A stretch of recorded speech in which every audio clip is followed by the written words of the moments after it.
Well, hello everyone. Today we are looking into a very peculiar, mysterious place. It's actually built beneath this church. Now, this may look like an ordinary church, but beneath this church is a subterranean chamber, which is part of the network of so-called hellfire caves, where high-ranking members of society, noblemen, politicians, met underground here in the mid-1700s. Now, the nature of everything that went on here is still somewhat shrouded in mystery, but let's see what clues we can uncover deep inside the Hellfire Caves.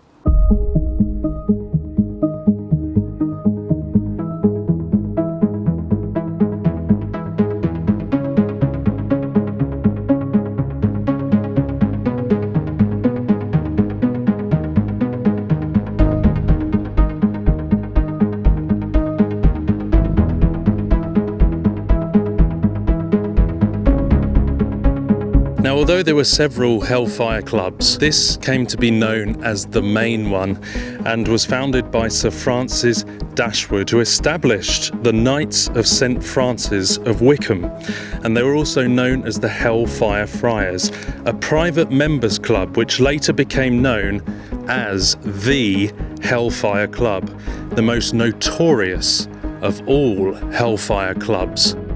Now, rumours of the sordid activity that abounded in this brotherhood of men are many, and those of alleged black magic rituals, sexual deviance, debauchery, drunkenness and excess, and disregard of social convention.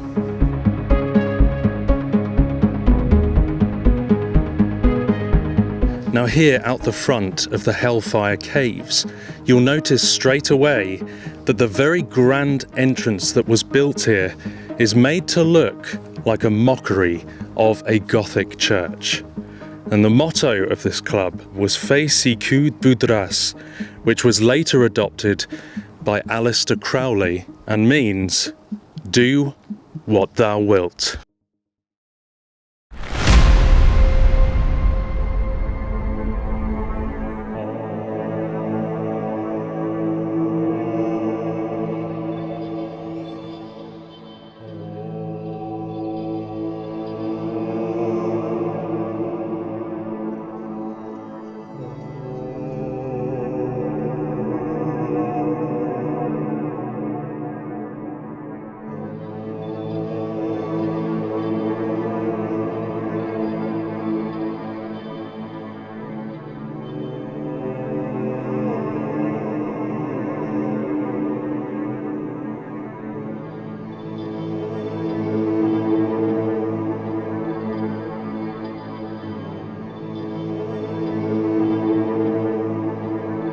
Now, this church here represented heaven, and deep beneath it, in the inner temple below, represented hell.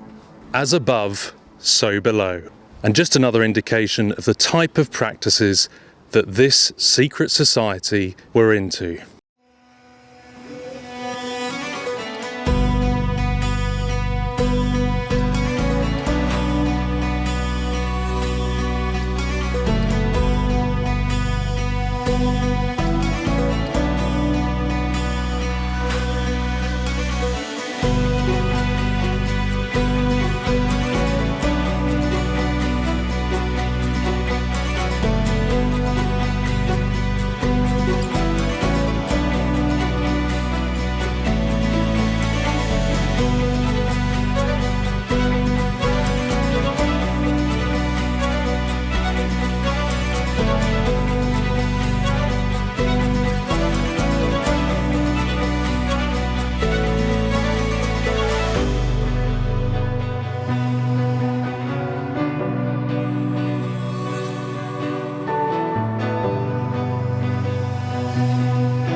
Although there's different theories about what the elite few who were part of this got up to under here, you've got to ask yourself, why the secrecy? And why commission these shortcut chambers deep underground?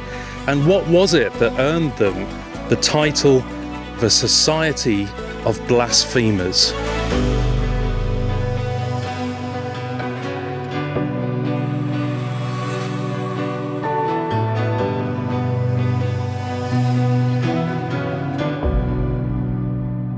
Well, this is devilish. I mean, this is a devil that they've carved into the walls with the horns. You see, one's missing, and it's again that red colouring, isn't it? Yeah, there seems to be this red patina all over the different parts of the caves. Very weird. I mean, that is just, it's obvious there's something devilish about it. Yeah, and the motto, of course, as we said, is the same as Aleister Crowley's, do what thou will. Aleister Crowley got his motto after these people.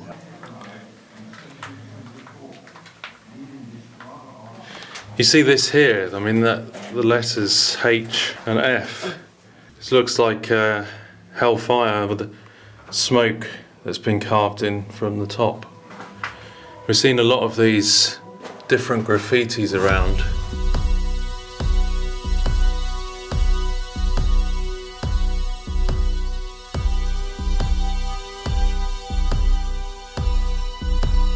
You've got satanic and anti-Christian things all over the place, and demonic faces, look.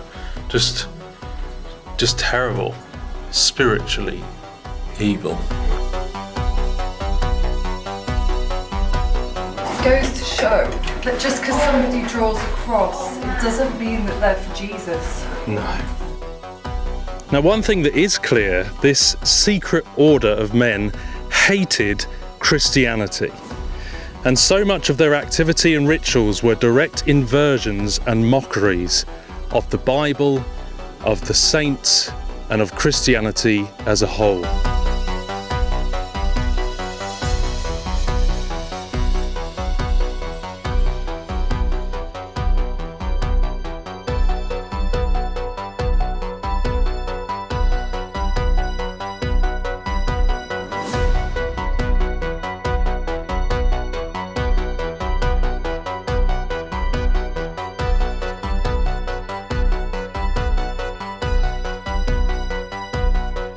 It's really, really freezing cold the deeper you get down here, and it does have a very surreal and creepy vibe. It doesn't feel like a good place at all.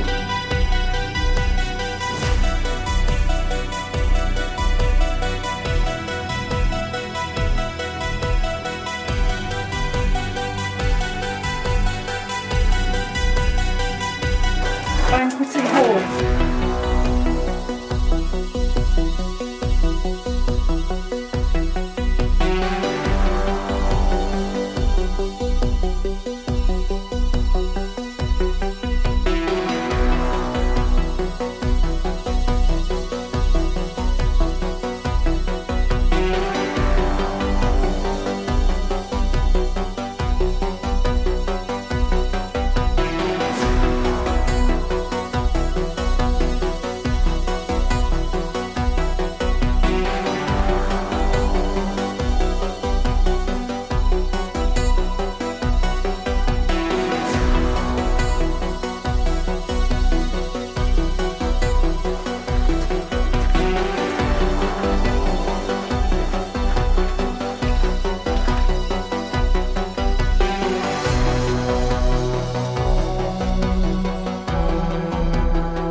Yeah.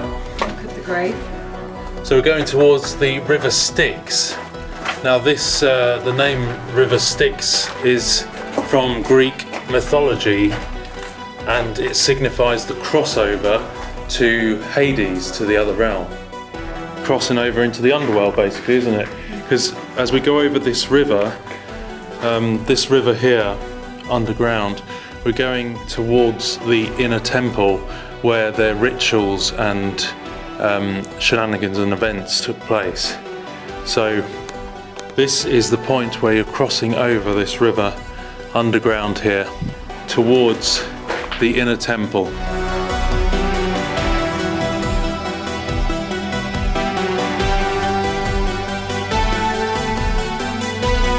They did their own little version of a little ceremony. Yeah. There was a lot of sex going on in there. There was a lot of processioning and stuff and carrying of people and all the rest of it and smearing themselves. Yeah, they definitely got away with it. Right. There was no nuns down here, and even there it says they dressed up as them to get part. There was no nuns, no spiritual people came here. It was all them dressed up. It's so sad, isn't it? That people, the depths of what people do.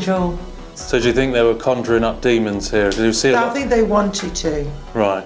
Because we see a lot of demonic faces in the walls around faces. And it wouldn't surprise me, and plus they also wouldn't surprise me if they imbued stuff. The whole atmosphere, very charged with sex, and that everything that they had read about, they participated in.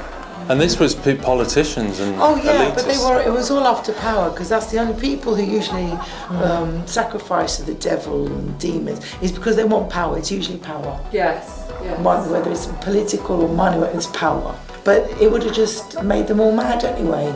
And that would have been hushed up. And just carrying them around and chanting and doing what they thought would actually conjure up spirits. Yeah. That reeks of it when you go in there. That reeks of sex.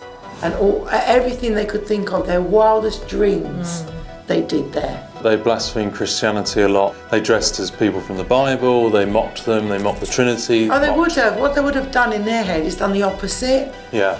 The opposite, because remember the devil's antichrist, so everything would have been reversed, isn't it? Yeah. The Satanist thing, upside down cross. Yeah. So everything would have been, was it reversed or inverted? Inverted, yeah, upside down. The things they did. The things they did. What created the assassins?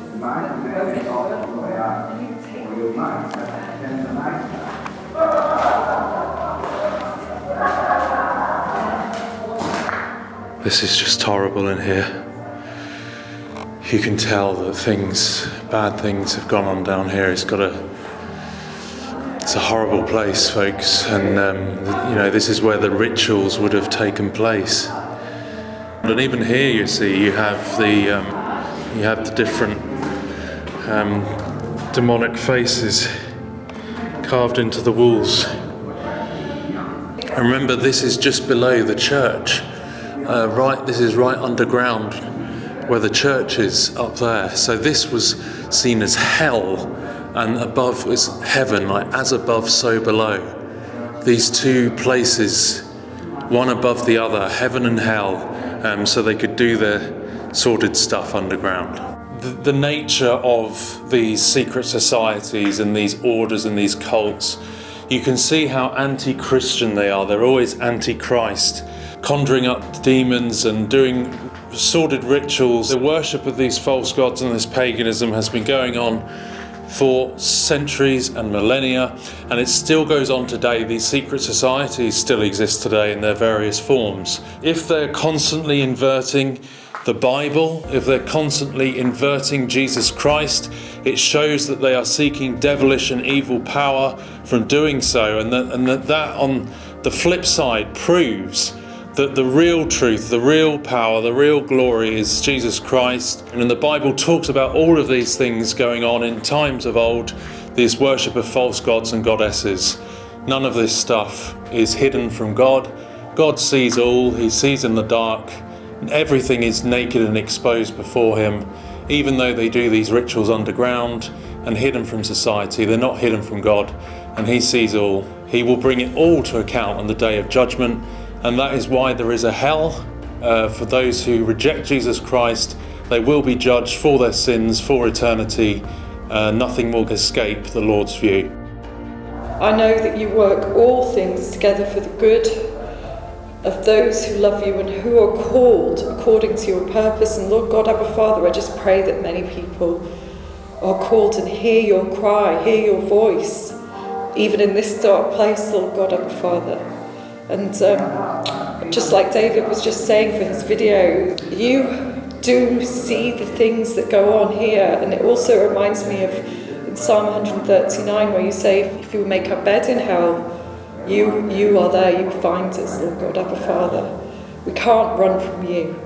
We can't run from your judgment. We can't run from your mercy. We can't run from your love. So I just encourage you today that to seek the truth. When you see this, you see that this goes on, to seek the real truth, which is the gospel of Jesus Christ, the good news that he laid down his life and died on the cross as an atonement for our sins. He shed his blood for us. Turn to him in repentance of our sin and trust in him alone.